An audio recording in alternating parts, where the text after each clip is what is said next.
Earth and the environment by making changes that may actually cut down on your waste. Yes, to tell us more, we are joined by Miriam Ahmed. Excuse me. Good morning. Good morning. How are you? Doing Pretty well. good, pretty good. Okay, so you used to be and work with the Culinary Institute of America, where a lot of chefs go for training. Yes. Okay, and some of the things that you do now is you're a consultant and work with a lot of hospitality places and locations, and one of the parts of the things that you do is teach them about sustainability. Yes, with a special focus on food and wine. Okay, so what does actual sustainable mean? Well, sustainability is, it's become really complicated, especially when we're talking about wine and food, but sustainability has three pillars. What we want to focus on is environmental protection, social equity, and economic feasibility. So we're not just talking about what our land practices are, or ideally the lack of chemical application, like when we're talking about organics, and even further beyond organics, but we're also talking about the inclusion and protection of minimized communities, and we are also talking about the economic feasibility of running a business in a sustainable way. Okay, and you also talk about when you look at wine, you're going to tell us how to read the label.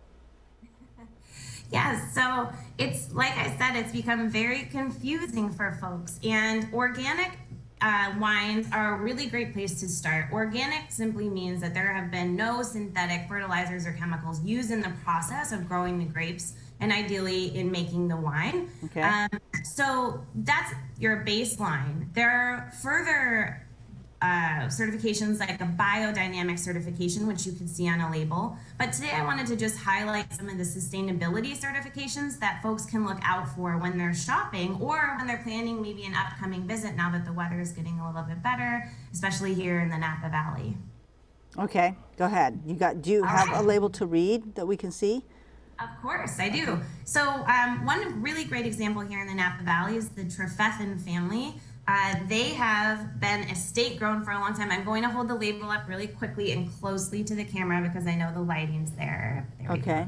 And you can see on the label actually, and this is available in quite a few stores. You can also, of course, buy it directly from the winery. But on the label, it says estate grown. What estate grown means is the winery has full control over how the grapes are grown and how the vineyard crews work with the fruit. Oh, that's okay. really important.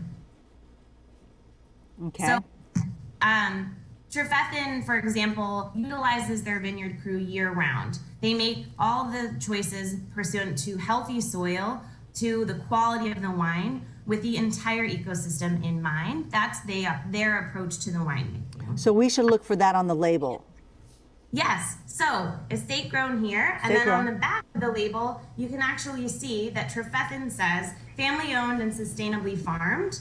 And it tells you where they are. Again, I'll hold it up so you can see, but it's a little bit challenging to read the back of the label because it's pretty small font. But anytime you see something that says sustainably farmed, oftentimes there will also be a stamp of a certification. Maybe that's Napa Green, maybe that's California Sustainable Wine Growing Alliance. That means the winery had to meet really rigorous sustainability certification levels in order to put that stamp on the wine label. They can't put that on the wine label without the approval of a specific sustainable certification.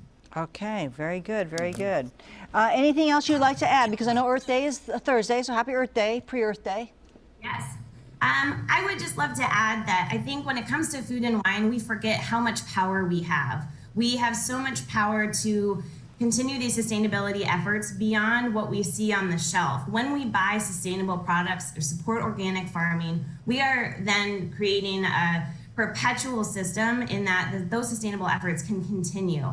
It shows not only that the winery has created, or the farm has created a demand for that type of farming, which then shifts the needle entirely on that type of farming, but it also means that you're taking something home that's healthy for you and healthy for the community likely around you.